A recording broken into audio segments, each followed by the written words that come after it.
Dr. Megan Woods. Thank you, Mr Speaker. Well, we've heard it all. We've just heard from the member that sat down, come down here and said, Andrew, I don't like the way Andrew Little tabled his tax records.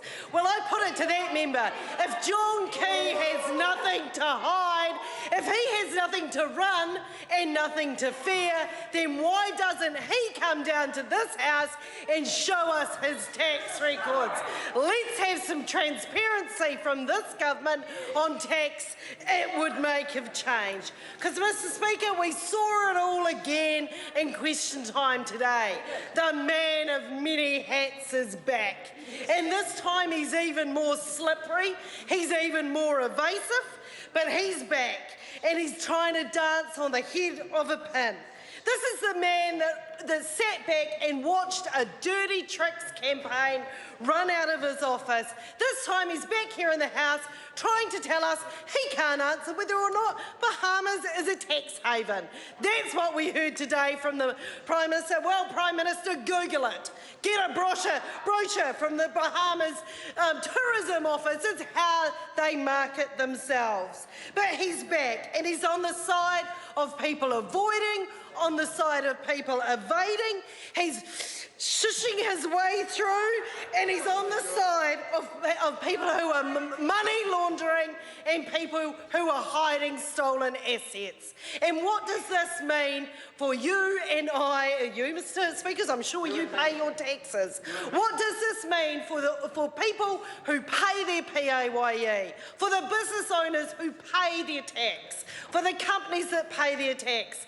Internationally, this tax avoidance, this tax evasion and this money laundering ultimately ends up to people paying more tax. When the mega wealthy decide that they're going to hide it away, then it falls on middle New Zealand to pick up the pieces in this country. And this is the side our Prime Minister has taken.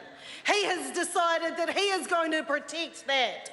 He is going to defend that rather than say we need to have fair tax and we need to make sure that people pay their fair share.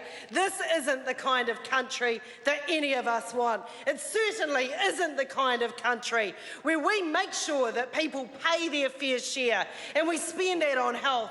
We spend that on education. We spend that on housing. We spend that on building the Kiwi dream, Mr Speaker, rather than sheltering people who are doing wrong and spending their time in Parliament defending it.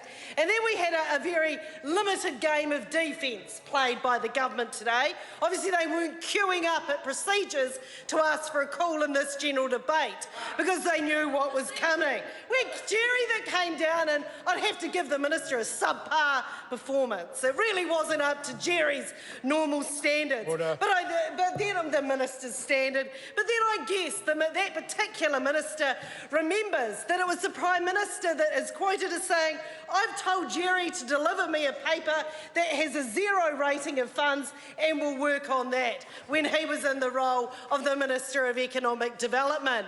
And then we had what can only be described as a bizarre speech from Michael Woodhouse. This is the man who thinks that worm farming and growing lavender are two of the most dangerous occupations that we can have in this country. That he decides that he's going to try and have a sledge and have a go, but it backfired, Mr Speaker, because this is a government that will not fess up. They got it wrong. They were out of touch with New Zealanders when the Prime Minister shrugged his shoulders, said there was nothing to see here, move along, we're not a tax haven. Their polling showed that that's not what New Zealanders think. That's not what they think out there in my electorate in Wigram. It's not what they think all around the country. This is a Prime Minister who is showing he is arrogant, he is out of touch, and he's not on the side of the people who want a fair go.